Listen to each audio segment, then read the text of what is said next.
Miaraba tompoko lafinaritra tompoko vavy tonga soa indray tao anatin'ity fandarana manokana amin'ity anio ity iompana bebe kokoa any amin'ny sehatry ny politika sy ny toe-java-misy eto amin'ny firenena isika atao anatin'ny fandaharana fa mialohan'izay dia misy ihany koa ny fanadihadiana izay natao ary any amin'ny tapany faharoa dia andray vahiny isika dia i maître Ridja Rakotomalala zany sady mpahay lalàna no mpitondra teny ho an'ny antoko malagasy sy miaramiainga fa mialohan'izay aloha dia andeha arahintsika ny fanadihadiana amin'ny tapany voalohany.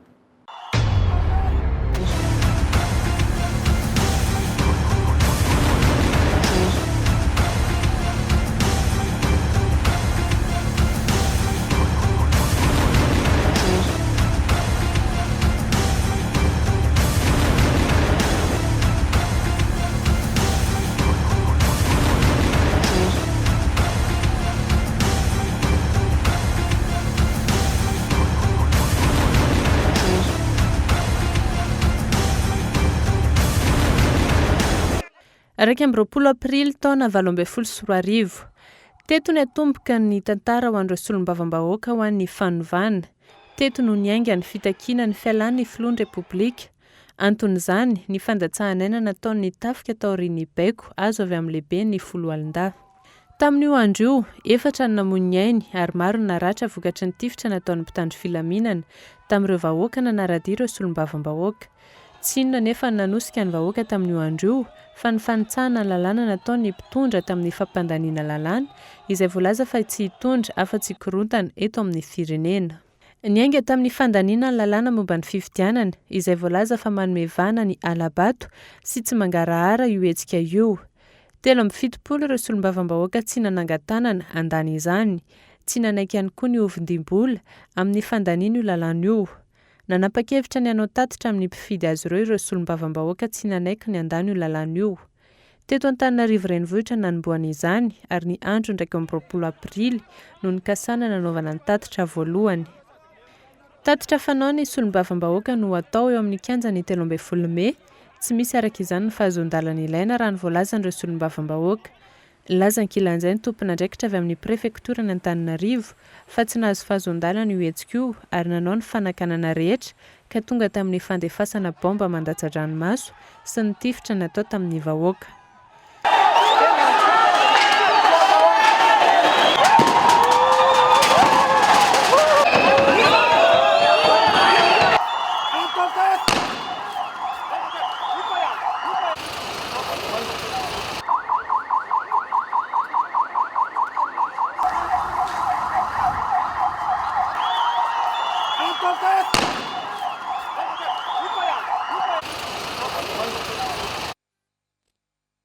Fanitsahan-dalàna hafa indray ankoatr'ireo efa nataon'ny mpitondra tany aloha io nataon'ny mpitondra io. Nanomboka teo tsy nijanona ny fitakiana, ny tanjona dia nialan'ny filohan'ny repoblika araka ny voasoratra amin'ny lalam-pandrenana. Nanomboka teo ihany koa ny fiarahamientana hatrany amin'ny faritra. Samy nanao ny tatitra tany amin'ny faritra nalany azy tsirairay ireo solombavambahoaka tsy nandany ilay lalàna momba ny fifidianana. Teo ihany koa nanomboka nitondra ny anarana solombavambahoaka ho an'ny fanovana ireo solombavambahoaka ireo. Ho an'ny teto Antananarivo manokana, ny alatsinainy 13 aprily vao maraimbe taorian'ny fitifirana namozana ain'olona, laza ny préfet de police fa tsy andefa mpitandro filaminana intsony anakana ny hetsika. Ino zany ny fandehana iny ny position zany dia mazava be nanomboka lahady za tsy miverina ny réquisition intsony. Fa raha manome réquisition manomboka lahady dia réquisition anti-pillage miaro ny vahoaka sy ny fananiny amin'ny maha officier général de la gendarmerie. Réquisition anti-pillage zany no avoaka fa manomboka ny lahady. Raha ohatra zany misy réquisition hafa manakana ny fidiranao amin'ny 13 Mey dia tsy réquisition afa-ty amiko zay. Ora vitsy taorian'io ihany koa niditra an-tsehatra ny ministera ny fiarovam-pirenena ary nitaky ny tompon'andraikitra politika hitady vahaolana aingana amin'ny fitakiana ataon'ny solombavambahoaka io noho izy olana ara-politika. Ny mpitandro ny filaminana dia mitaona ny mpanao politika mba hahay fampiresaka ka vahaolana politika no entina manoloana ireo olana politika fa tsy fitariana makany amin'ny korotana sanatria. Ny mpitandro ny filaminana dia tsy anaiky mihitsy raha fipitondrana apetraka ivelan'ny fifidianana satria izay no mifanaraka amin'ny lalampanorenana manankery. Ny mpitandro ny filaminana dia manamafy fa tsy anaiky ny anaovana ity tanindraza malalatsika ity ho sahanady politika politisianina ary manotra ny fambolena korontana amin'ny endriny rehetra izay tsy mendrika intsony any Madagasikara na avy amin'iza na avy amin'iza. Manamarika fa ny mpitandro ny filaminana dia manatanteraka hatrany ny andraikiny amin'ny fiarovana ny vahoaka sy ny fananany araka izay voafaritry ny lalàna manankery ary tsy mieritreritra mihitsy ny anatanteraka iraka mifanohitra amin'izany. Marina fa ho fisorohana ny fifandonana mahery vaika izay mety tarika voina goavana sy mampalahelo eo amin'ny samy malagasy noho ny safidianany mpitandro ny filaminana ny fisintahana ny faritra narovana. Nandendra raha nitony fitakina nataondra solombavam-bahoaka ho an'ny fanovana. Ny 20 aprily nametraka fitoriana teny amin'ny fitsarana avo momba ny lalam-pandrenana ireo solombavam-bahoaka ho an'ny fanovana noho ny fanitsana lalam-pandrenana amin'ny verimberina nataon'ny filohan'ny repoblika. Ny voalohany indrindra amin'izany dia tsy ny fametrahana ny fitsarana avo na ny haute cour de justice izay voalaza ny lalam-pandrenana fa tokony napetraka taony iray taoriany ny nanaovana fianianana, izany hoe ny 20 janoary 2024. Tamin'ny fotoana io ihany koa ny anahazo era ny fitakian'ireo solombavam-bahoaka. Tonga maro hatrany ny vahoaka manohana ny antson'izy ireo. Nanatitra ihany koa fitoriana teny amin'ny fitsarana ho an'izay tompona andraikitra tamin'ny fitifirana na hafatesana olona ny andro 20 aprily. Officiellement, nous avons déposé la requête en déchéance du président de la République, cela en vertu de l'article 167 de la Constitution. Napetraka tamin'ny fomba ofisialy ny fangatana ny fialan'ny filohan'ny repoblika araka ny voasoratra amin'ny andininy fa 17 amin'ny lalam-pandrenana. Koa satria izay tsy manana fitaovam-piadiana, tsy manana na inona mijanona ao anatin'ny voasoratra ny lalàna aloha izahay, ny voasoratra ny lalam-pandrenana amin'ny fangatana ny fialan'ny filohan'ny repoblika. Ny anton'izany voalohany indrindra dia tsy nametraha ny haute cour de justice araka ny voasoratra amin'ny lalam-pandrenana. Araka ny voasoratra dia raha toa ka tsy nametraka ny haute cour de justice eo anatin'ny herintaona ny filohan'ny repoblika, ny fialany no saziny araka ny voasoratra amin'ny eo andin-dalàna amin'ny lalam-pandrenana io. Noho izany, koa satria izay afaka manao fitoriana tahaka ny voasoratra fa izay rehetra afaka mametraka fitoriana ety amin'ny fitsarana avy momba ny lalam-pandrenana noho ny tsy fametrahana ny haute cour de justice dia afaka manao izany. Izahay solombavam-bahoaka 770 mandrafitra ny solombavam-bahoaka ho an'ny fanovana nanao sy ny fangatahana io avokoa izahay mba ilazana fa manana zo sy adidy izahay andray andraikitra ary angataka amin'ny fomba ofisialy ny fialan'ny filohan'ny repoblika. Signer cette requête pour dire que nous avons le droit et l'intérêt pour agir et demander officiellement la déchéance du président de la République. Noho ny amafy ny tolona nandeha ny feo fa ho avy eto Madagasikara ireo mpanelanelana vahiny avy amin'ny SADC Joachim Chissano. Miaratsy ny toetra ara-politika sy ny fandriampahalemana eto Madagasikara raha ny voalaza tamin'ny fivorian'ny tampony na sommet de la double troïka tany Luanda tamin'ny fotoana io. Antony nandefasana maika io iraka avy amin'ny SADC io eto Madagasikara. Nanomboka teo ihany koa ny fampanantonana nataon'ny vondrona afrikanina. Ny solitena avy amin'ny solombavam-bahoaka ho an'ny fanovana sy ny filohan'ny antenimiran-dolona no nampiona ny hariva ny 20 aprily teny Akorondrano. Tsy manaiky intsony ny fifampitiniana ireo solombavam-bahoaka ho an'ny fanovana raha ny fanazavan'izy ireo taoriany io fionana io. Rehefa izany no izy raha ny député io tsy misy idiran'ny timma sy président Ravalomanana, tsisy idira mapara sy président mapara Andry Rajoelina fa dia aferan'ny député ty. Ka rehefa aferan'ny député dia solitenanay 370 ny toko eto fa tsy izay miravavy rery. Tsy mifanaraka taminareo an'izao dia masa ifankahita zao mihitsy izahay fa natsonareo dia ny fanajananareo dia tonga izahay satria nareo nanasanay ho avy ety ary izay te hiheno hoe inona le izy. raha ohatra ka fangaviany avariany tsy mindranony na mpiona-tsika dia izay tsy manaiky an'izany. dia niinsiste teo izy hoe asio apaisement ye, calmer ny opinion ye.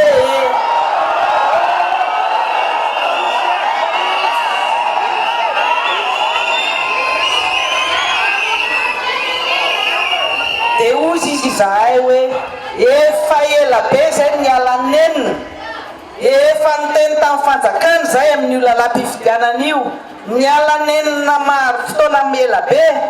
Izahay efa nampandrehanareo communauté internationale ihany koa kasika an'io lalàna manilika io. Alohan'ny 21 avril zay efa niteny taminareo fa hoe zay tsy maintsy anao tapitra eny amin'ny 13 mai, tsisy nienonareo, tsisy nakafapetrinareo, zao vokany. Taoriany fametrahana fitoriana sy ny fampifanantonana nataony mpanelanelana vahiny, nitoy-hatrany ny fitakiana.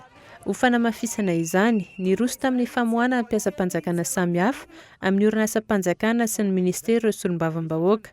Nanao diabe ny azo ny kianjan'ny 13 Mai. Nanao ny ampamoaka samihafa amin'ny fomba fanao ny mpitondra sy ny manam-pahefana isan-tsokajiny amin'ny kolokolo sy ny raha matahora atao amin'ny mpiasa tsy mankatao ny baikon'izy ireo. Ny tao amin'ny haino amanjerim-pirenena no isan'ny songadina tamin'ireo ny andro ny 20 aprily.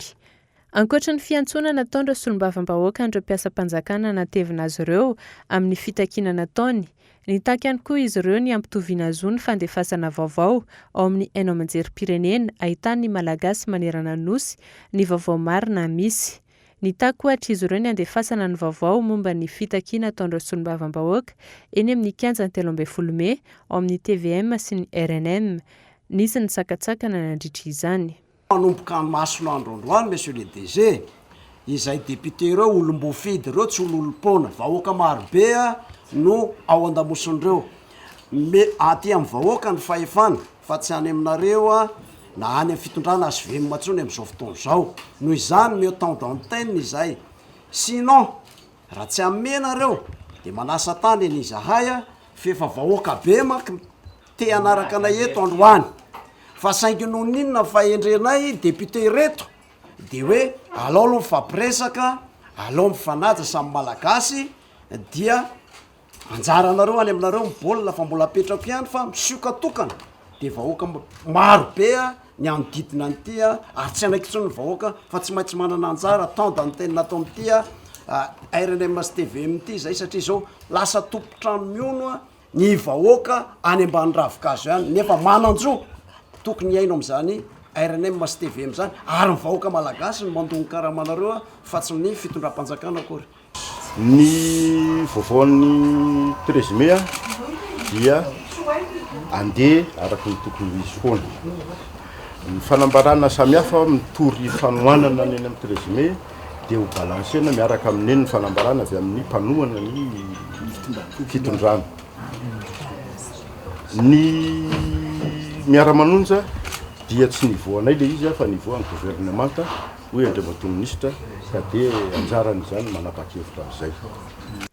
Nandritra io fakana mpiasa-panjakana teny anivon'ny ministera sy orinasa-panjakana samihafa io, nitoy hatrany ny fanapara-pahefana tamin'ireo mpiasa. Nisy tamin'ireo mpiasa-panjakana manohana ny solombavam-bahoaka ho an'ny fanovana, nanameloka ny fomba fanao tsy mety eo amin'ny ministera misy azy no nisoloana iray andro monja taoriany ny fanehoan-keviny.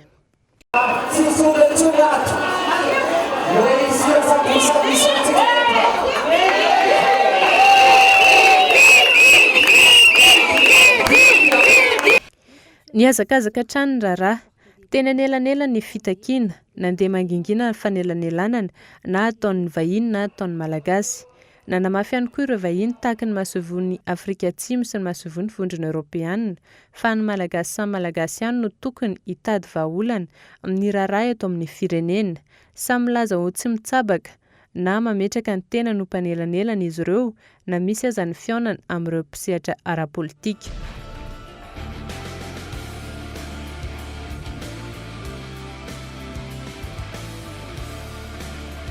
Ny 3 Mey 2024 namoaka ny fanapahany mikasika ny lalàna momba ny fifidianana, ny fitsarana afo momba ny lalam-pandrenana. Andin-dalàna maro voasoratra amin'ireo volavolan-dalàna momba ny fifidianana ireo no tsy mifanaraka amin'ny lalam-pandrenana raha navoaka ny fitsarana afo momba ny lalam-pandrenana. Ireo andin-dalàna izay nitondrana na ny antoko politika na ny fiarahamonim-pirenena hatramin'ny mpahay lalàna maro, tsikera, saingy n'olona iny antenimera ihany. Ohatra, mikasika ny lalàna Fehizoro, laharana 2024, tsipika ohatraohatra valo momba ny fepetrankapobeny ny fifidianana sy ny fitsapahan-kevim-bahoaka. Andin-dalàna maro no voalaza fa tsy mifanaraka amin'ny lalam-pandrenana ary tokony asorina tanteraka. Isan'izany ohatra ny eo amin'ny andininy 120 andalana fahatelo momba ny fanehoana fanazavana matotra ny antony tsy nahatratrarana ny mpifidy tao an-tranony nandritra ny fandalovan'ny mpanoratra anarana. Eo ihany koa no mikasika ny anao manjery tsy miankina voasoratra amin'ny andininy 750, 10 13 ary ny andininy 490 ao amin'ny volavolan-dalàna io. Mikasika ny lalàna Fehizoro, laharana 2024, tsipika ohatraohatra 7 momba ny fifidianana filohan'ny repoblika, isan'ny nisongadina amin'ny fanapahana navoaka ny fitsarana afo momba ny lalam-pandrenana ny tokony analana ilay andin-dalàna momba ny famoahana extrait de casier judiciaire bulletin numéro 2. Tsy mifanaraka amin'ny lalam-pandrenana ihany koa ny voasoratra ao amin'ny andininy 20, milaza ny fampiasana bilita tsirairay ho an'ny kandida tsirairay. Fandreseny iray voalohany ho an'ny solombavam-bahoaka ho an'ny fanovana io fanapahana navoaka ny fitsarana avo momba lalam-pandrenana io. Ho azy ireo nanamafy ny tolona ataony sy ataon'ireo vahoaka manaraka azy ny fanapahana navoaka ny HCC. Nivoaka iny midito tao amin'ny HCC, ny zavatra tiana tenena voalohany aloha zany dia hoe fandresena première victoire ny sombavahoaka ho an'ny fanovana iny. Ny antony dia nitombona zany ny fitabatabana sy ny fitoriana izay nataonay ary profy ihany koa zany fa fitondrana manitsakitsaka ny lalam-panorenana no misy eto. Voalohany zay, ny faharoa manaprofo koa fa mahay noho ny gouvernementareo ny solombavam-bahoaka satria nanatsikafona ny zavatra tsy mety zay tsy fahaizana zay.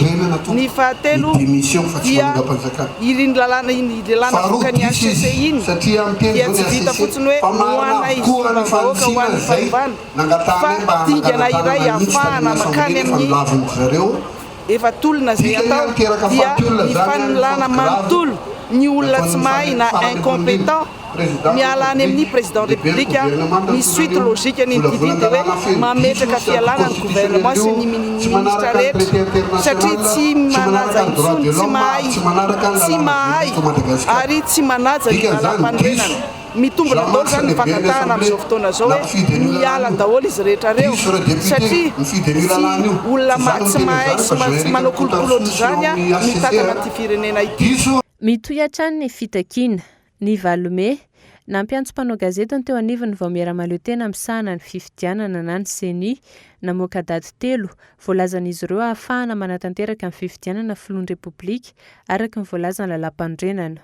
Eo anatrehan'izao savorivory sy ady hevitra isan'ny tokony izao dia tsy mipetrapotsy ny CENI fa nanadiady na makafaka ary nieritreritra ka manolotra ireto tranga telo ireto ankehitriny.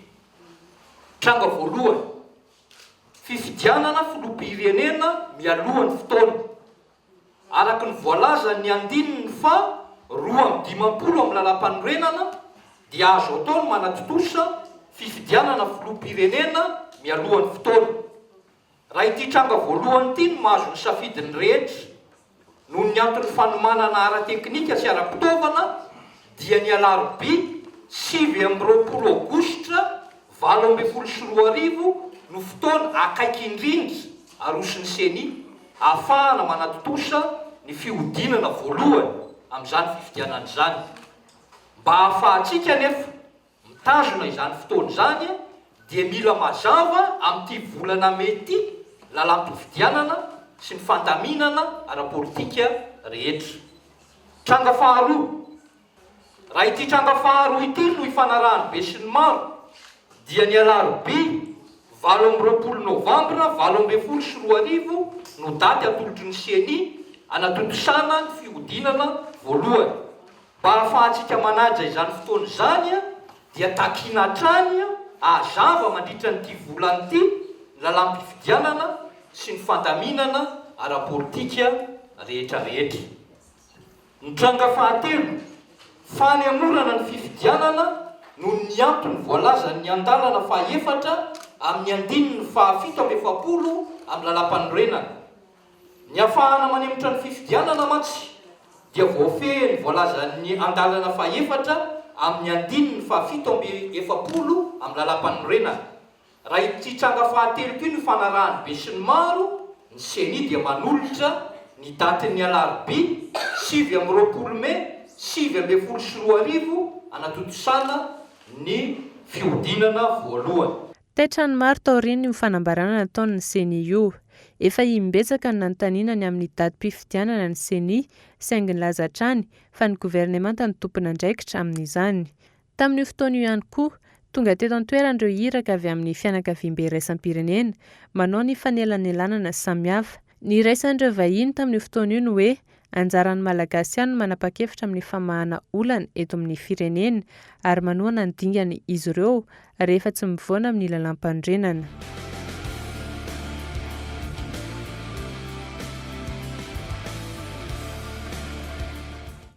Mandritra ireo fotoana anaovan'ny solombavam-bahoaka fitakiana ireo, miziriziro eo amin'ny toerany hatrany na ny governemanta na ny filohan'ny repoblika izay samy takiany ny solombavam-bahoaka ny fialany. Nanohy ny fanohanana ny solombavam-bahoaka ho an'ny fanovanana ny mpiasam-panjakana teto Antananarivo na ny tany amin'ny faritra. Nanaitra ny maro ihany koa ny famoahany fanjakana indray didy mandrara ny fanaovana fihetsiketsehana any amin'ny faritra, raha toa ka tany aloha ny laza ny amela malalaka ny rehetra hanao fitakiana amin'ny prefektura sy ny tompona andraikitra isan'ambaratongany. Nametraka fitoriana teny amin'ny Conseil d'État ho fanafoanana io didy io ny solombavam-bahoaka ny andro ny 12 Mey. Nanaitra ny maro anefa ny filazana nandritra ny fotoana namoahana ny valiny fitoriana io. Tsy nisy fandrarana io raha navoaka ny Conseil d'État. Ny andron'io ihany koa navoaka ny filohan'ny repoblika ho manan-kery ilay lalàna momba ny fifidianana. Ho an'ireo solombavam-bahoaka ho an'ny fanovana, fanaovana tsinotsinona ny vahoaka tsy manaiky io lalàna momba ny fifidianana io, ny famoahany filoham-pirenena ho manan-kery ireo lalàna ireo. Barabarana ny député, fanaovana tsinotsinona solombavam-bahoaka, fanaovana tsinotsinona nareo. Satria rehefa mikasika solombavam-bahoaka, rehefa manao tsinotsinona solombavam-bahoaka, manao tsinotsinona vahoaka koa zay. Ry lalàna io nefa manadala, io lalàna iray nefa namonona olona teto amin'ny 13 Mey, dia iray no atao promulgation hoe miatra vetrany. Dikan'izany izy te hanao fifidianana, tsy te lala izay vahoaka mitokona sy député ny teny eto. Ohatra zany ataoko teratera le izy satria mety sarotra amin'ny vahoaka sasany zany mahazo le resaka lalàna.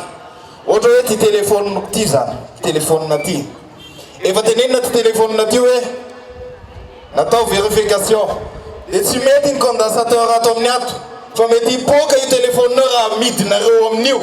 De tenenina zany Samsung na Itel na tsy haiko zay mpamboatra ty telefonina ty hoe soloy le piesy ary averena aloha fanamboaranao ny telefonina io, tsy azonao amidy io telefonina io satria tsy manara-dalàna, tsy manara-penitra io telefonina amidinao io. Inona nataon'le olona rehefa aveo soahan'le fotsiny le condensateur de amidy indray le telefonina. Itsika vahoaka malagasy zany amarotany sakabelo tompoky lazy tompoky vavy.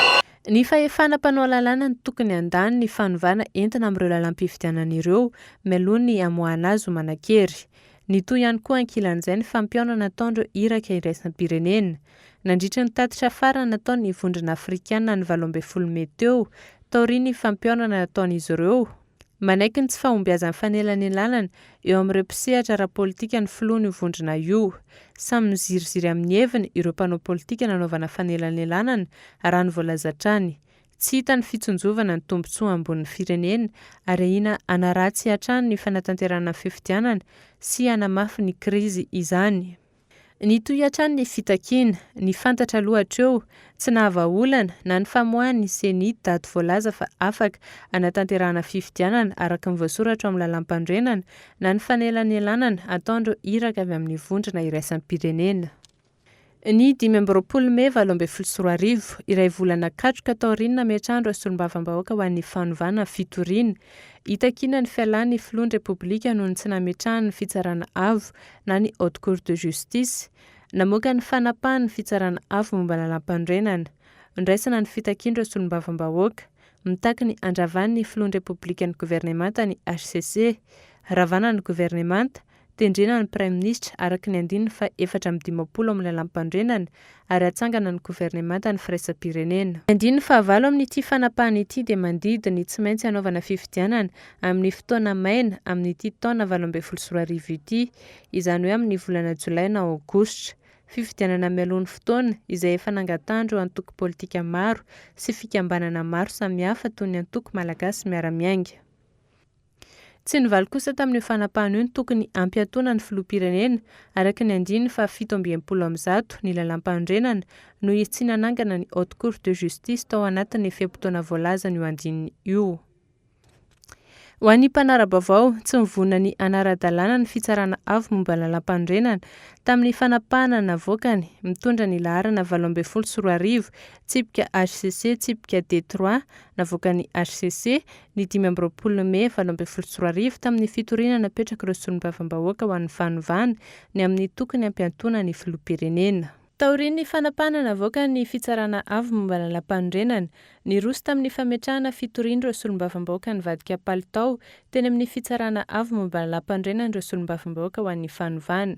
Io ny dingana iray nataon'ireo solombavam-bahoaka mialohan'ny hanolorana ny anarana izay ho atao ho Prime Ministre ny fampiraisam-pirenena.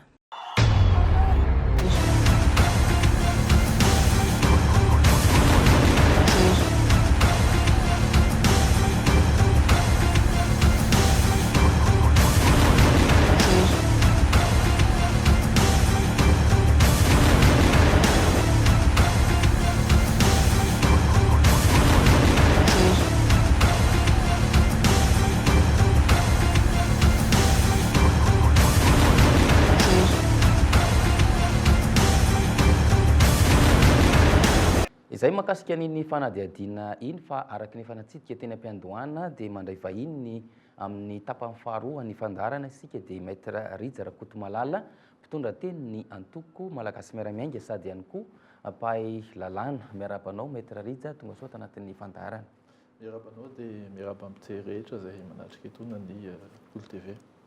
Avy hatrany dia rosotsika ny fanakalozana sy ny fampizarana na ny ady hevitra ihany koa makasika ny miainga avy amin'ilay fandarana teo moa zany mazava ho azy misy ireny tranga ireny nanomboka tamin'ny 21 ny volana aprily 2024 lasa teo zany raha ny fahitanao sy ny zavatra misy ihany koa misy ny fototry ny olana ka nahatonga ireny hetsika sy ny zavatra misy eto amin'ny tontolo politika amin'izao fotoana izao inona marina tena niteraka an'ilay olana eto amintsika raha ny fahitanao azy? Ny anisan'ny tena niteraka an'ilay olana izay le crise izay atrehantsika amin'izao fotoana izao dia ny fanerena finiavan'ny mpitondra na ny filoham-pirenena io na ny Prime Ministre io na ny anivon'ny antenimieram-pirenena io hiezaka hampandany lalàna izay hita fa tsy manaraka ny lalam-panorenana izay hita fa entina ampiasaina hanaovana fifidianana mitanila.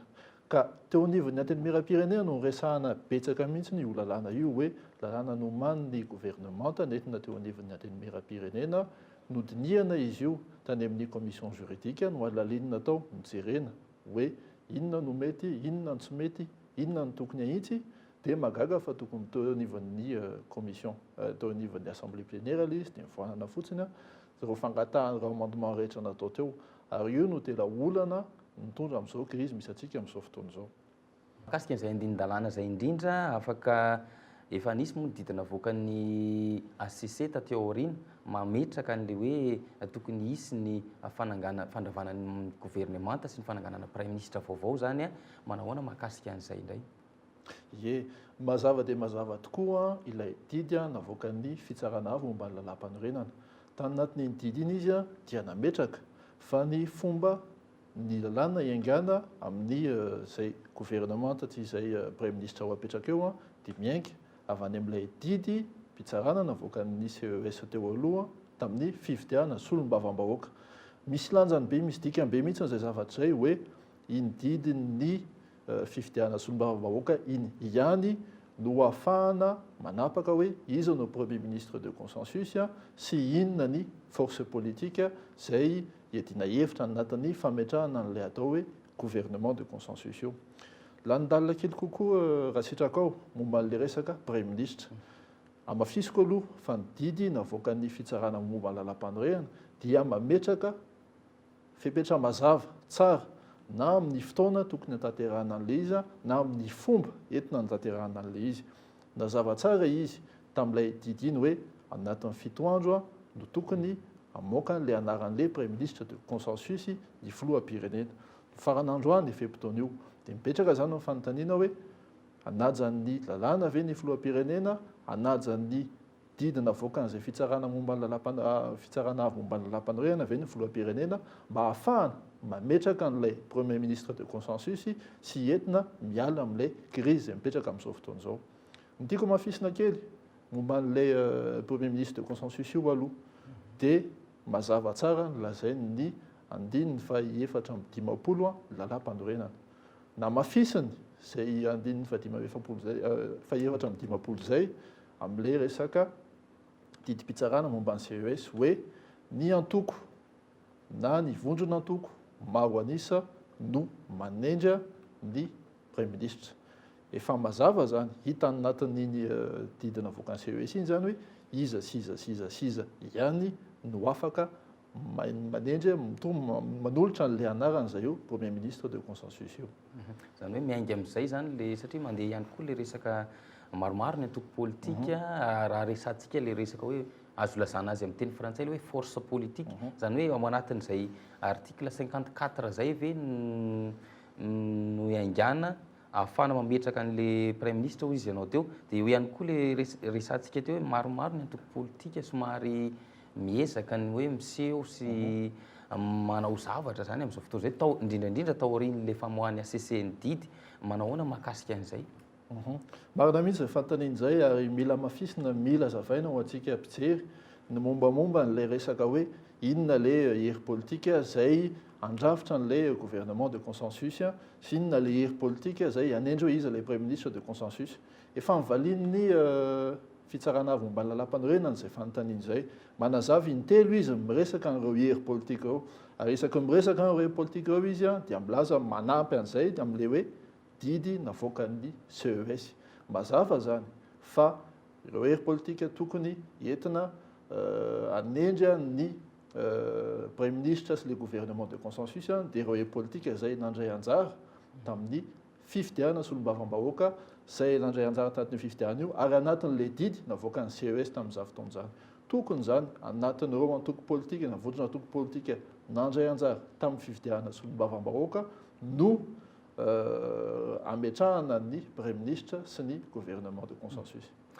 Raha mitaha amin'izay ihany hoe nisy ny didina voaka ny ACC iny amin'ny araka n'le hoe article 54 zany ninina tsy noresahana tao anatin'iny resaka hoe loholona dia manoloana an'izay satria nyresantsika ihany koa le resaka hoe hery politika ao anatin'io hery politika io mazava ho azy fa misy antoko zany nandray anjara ary voafaritra mazava zay ozy izy anao teo hoe nandray anjara tamin'le fifidianana araky ny fanapahan'ny CES zany aiza ho aiza ny mahakasika an'izay ohatra hoe resahako ohatra fotsiny hoe ny atoko ASVM zany satria ohatra hoe tsy niresahana zany le tsy niresahany ACC le loholona fa ny tany amin'ny assemblée nationale ny tany amin'ny antemeram-pirenena noresahana manahoana ny mahakasika zay aiza ho aiza le atoko ASVM zany raha zay jereny. Ny averiko le nazaytsika teo aloha teo hoe ny hery politika rehetra zay mandray anjara anatin'le gouvernement araky ty didim-pitsarana ty dia ireo zay niatrika fifidiana solombavam-bahoaka. Afaka ny safidy koa ny fitsarana avy momba lalam-panorenana hoe mety ho ampidirina ny hery hafa zay nandray anjara tamin'le fifidiana loholona fa ankehitriny io ny hitany fa mamaha le olana le crise misy eto anatrehan'ny firenena eto dia zay natonga anazy nanapaka hoe aleo hofitinina amin'reto hery politika reto zay hita fa niatrika fifidiana tsy mitanila no entina ametrahana le gouvernement de consensus. Taorinan'iny moa zany raha hozoitsika ihany ny tantara sy ny fizotran'ny toetra raha eto amin'ny firenena maromaro nametraka raikety ihany koa ankoatra n'ireo solombavam-bahoaka ho an'ny fanovana zany ary isan'ny songadina tamin'izany ny filoham-pirenena manao anandray ny fiseho an'izay a misy fe-potoana ve izy io mety misy anova zavatra ve mety ahoana ny mahakasika an'izay indray ye tsara be ilay fanontaniana satria misy antoko sasatsasany sy olona politika sasatsasany izay tsy tafiditra anatin'lay heriny resahantsika teo tao anatin'lay fifidianana solombavam-bahoaka izay miezaka manafangaro zavatra maka mazava dia mazava ny didy mpitsarana navoaka ny fitsarana avy mba lalam-panorenana laza tsara izy hoe misy an'izao fe-potoana mipetraka izao entina amoahana lay anaran'lay o premier ministre de consensus araka le nylazaiko teo mifarana androany io fe-potoana io androany zany ny tokony mimoaka an'lay anarana ny filoham-pirenena ny fitoriana requety ozy ianao teo izay napetraky ny filoham-pirenena na mety napetraky ny filohan'ny antenimiran-olona na mety napetraky ny filohan'ny antenimiram-pirenena mazava tsara ny lalàna momba an'izay tsy lalàna tsy milaza mihitsy hoe rehefa mametraka an'ireny fitoriana reny dia mitsahatra ho azy ny fampiarana an'ilay didim-pitsarana fa ilay didim-pitsarana miatra foana mametraka hoe amin'izao sy amin'izao sy amin'izao no fe-potoana tokony hatanterahana anazy ary mifarana androany ny fe-potoana tokony anendrena an'ilay premier ministre de consensus.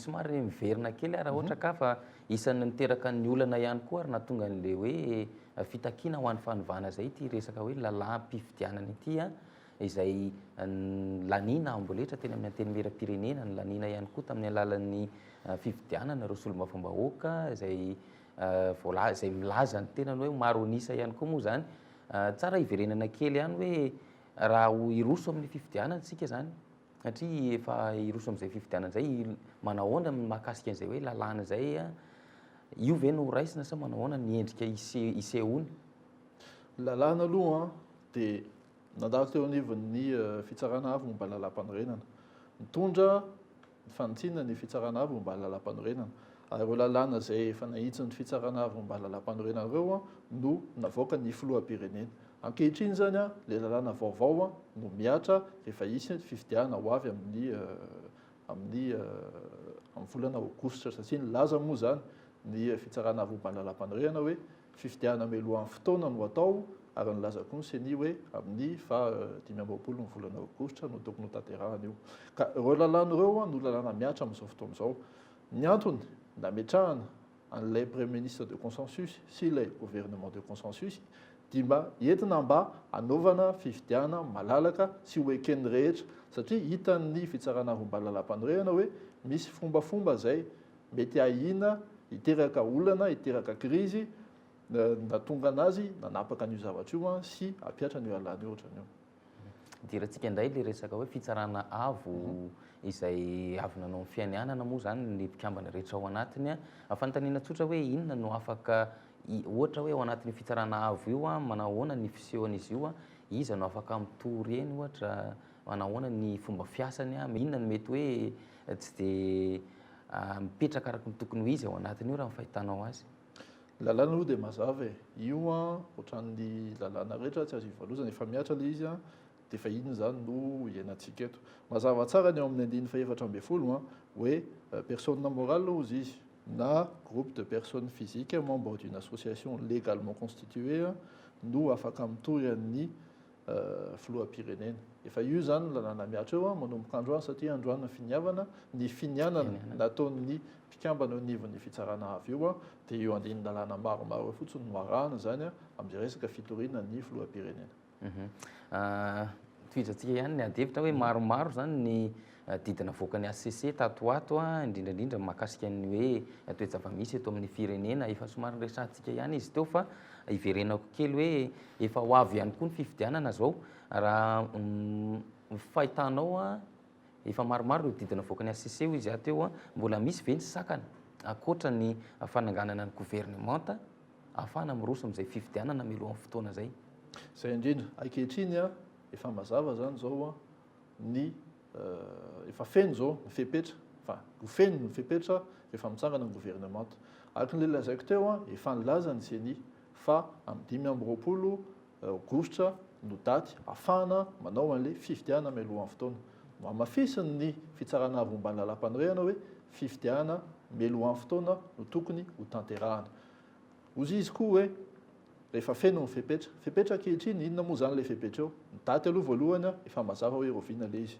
faharoa ny lalàna zay nitakiny ny seni hoe ny lalàna vaovao zany ho ampiarina efa nivoaka iny efa miatra iny amin'izao fotoana zao satria efa nipromulgué ny filoham-pirenena fahatelo farany ny mpamatsy vola hitantsika tamin'ny herinandro ty fefa tonga mpamatsy vola tonga ny Australie vonina amatsy vola le fikarakarana le fifidiana ka ankehitriny zany les gouvernements de consensus les premiers ministres de consensus zany sisa no tsy ampy entina ahafana karakarana le fifidiana io satria rehefa feno ireo fepetra anankiefatra ireo dia minotsika fa ho fifidiana malalaka no hitranga eo dia minotsika fa anatin'izay fifidiana malalaka izay izy didy ivoaka zay ho ekeniny rehetra.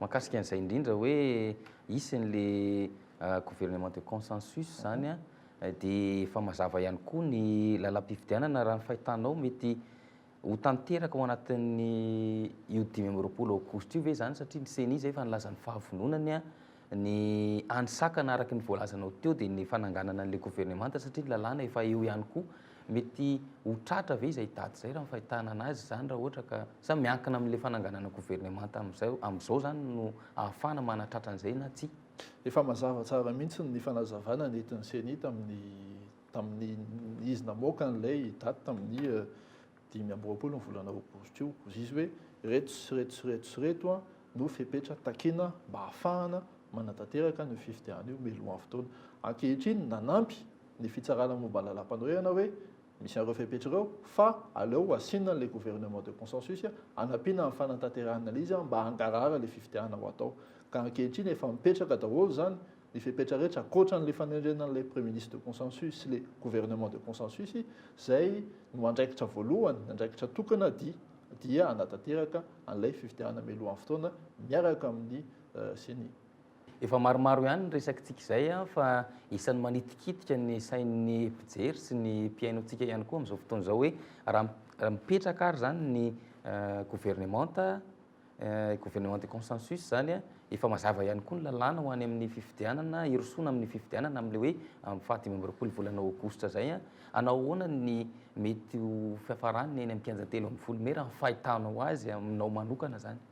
Amina manokana aloha tiako ahitsy kely angambany fa ny solombavambahoaka no nitarika nytolona teo amin'ny 15 me ny fototry tolona io dia efa nazavaintsika meloha teo hoe misy lalàna zay nezahan'ny fitondrana atao amboletra nampandaniny amin'ny fomba maro samihafa zay mazava ho azy fa tsy manara-dalàna ka tsy naintsy nitarika an'ireo fanazavana netiny teo anivon'ny député solombavambahoaka teo amin'ny 15 me ny solombavambahoaka nanaraka ny fangatahany olom-bofity teny amin'ny 15 me momba n'le fitakinana ny fialan'ny filoham-pirenena ankehitriny mbola averina amin'izareo ny tokony amentrahana le fanontaniana hoe ampy ve ny fepetra ilainareo mba ahafahantsika manao an'le fifidiana solombavambahoaka fifidiana filoham-pirenena fa ny tiako ahitsy fotsiny dia hoe amin'izao fotoana izao zany raha ohatra ka nitaky ny fepetra efa ny fepetra nangatahany seni rehetra aloha zany zao dia feno tanteraka izy zao ka momba n'le fangatahana le gouvernement de consensus zany sisa no tokony apetraka sy ny premier ministre de consensus zany sisa no tokony apetraka entina manatanteraka ny fifidianana io zany hoe zay tsara ihany sady efa mamarana ihany tsika satria ny mandeha dia mandeha fotoana ao anatin'izay ihany koa no ezahanao amitinana sy amerenana ny amitinana n'izay voalazantsika rehetrarehetra hoe io gouvernement de consensus io hoe zany no amahan'ny olana rehetra ary ahafahana miroso ao anatin'le fifidianana dia ny fametrahana an'io indray miankina amin'le hoe force politique reny resantsika teny am-piandohana iny ve zany no arahana ahafahana mametraka an'le gouvernement de consensus ary irosoana amin'izay hoe fifidianana mialohan'ny fotoana araky ny efa nangatantsika hatramin'izay. Ye ny didim-pitsarana satria didim-pitsarana tsy azo elantsika io tsy maintsy ampiarina io didim-pitsarana io dia mazava tsara ny zavatra apetraka io didim-pitsarana io milaza izy hoe tsy maintsy manatanteraka fifidianana mialohan'ny fotoana milaza izy hoe miara-miasa miaraka amin'ny seni amin'ny fanapahana an'le daty ny seni moa atao efa nilaza hoe amin'ny 15 ny volana aogositra no afaka tanterahana io fifidianana io milaza koa izy hoe dia ankehitriny koa hoe inona ny fepetra takina lalàna iny efa misy efa miatra le lalàna vaovao ary namafisiko teo aloha teo fa ny mpamatsy vola univeny sasem zay fa andraisan'ny vola rehetra entina manatanteraka amin'ny fifidiana dia efa hitavamborosy fa tonga ry zareo anampy amin'ny fanatanterahana an'io ka momba le hoe fepetra feno aloha zany zao hitatsika univeny seni zany fa ao daholo aloha le fepetra rehetra feno entina manao an'le fifidianana anjaratsika amin'izay sy anjaran'le gouvernemanta sy ny premier ministre manatanteraka an'izay zavatra tokony ho tanterahana eo ny olana dia zao ny olana afatra amin'ny voalohany nazavaiko teo ny olana dia avy any amin'ny fitondrana ankehitriny ny olana tsy nahatanterahana fifidiana dia le lalàna vaovao nentin'ny zareo niteraka an'ity krizy misy atsika amin'izao fotoana izao ty ary efa nisy didy anankiroa izay navoaka ny fitsarana avy momban'ny lalam-panorenana tokony tanterahan'ny fitondrana ny fanjakana nefa ankehitriny mbola tsisy tanteraka ireo zavatra ireo anisan'izany le ataontsika hoe pacte de responsabilité zay efa nitakiny ny fitsarana avy momban'ny lalam-panorenana anisan'izany koa ny lalàna mife momba ny fanoherana didim-pitsarana anankiroa zay no navoaka ny fitsarana avy momban'ny lalam-panorenana ireo didim-pitsarana ireo ankehitriny mbola samy tsisy tanteraka hatramin'izao ka tonga ty ny didy fahatelo mazava dia mazava le didy mivoaka io hoe ohatran'izao ny anaovana anazy amin'izao feim-potoana izao mihintsy manantena zany tsika fa ho anaraka amin'ity fotoanty ny fitondrana ankehitriny mba hanatanteraka ny didim-pitsarana io mba hirosotsika amin'ilay fifidianana melohan'ny fotoana mba ilana amin'ity krizy zay nitondran'ity fitondrana nisy atsika ity amin'izao fotoana izao eny feno dia feno ny fanazavana ankasitrana ianao ny vahiny tato anatin'ny fandarana ankasitrana ihany koa ianareo nanaraka tany tokantrano tsirairay avy any azadiny fa ny famerenana ny fandarana dia ao amin'ny fotoana famerenana ny ankitspo dia izay ihany koa no mamarana ny fandarana ary mametraka ny veloma mandra-pitafa ho amin'ny manaraka indray veloma tompoko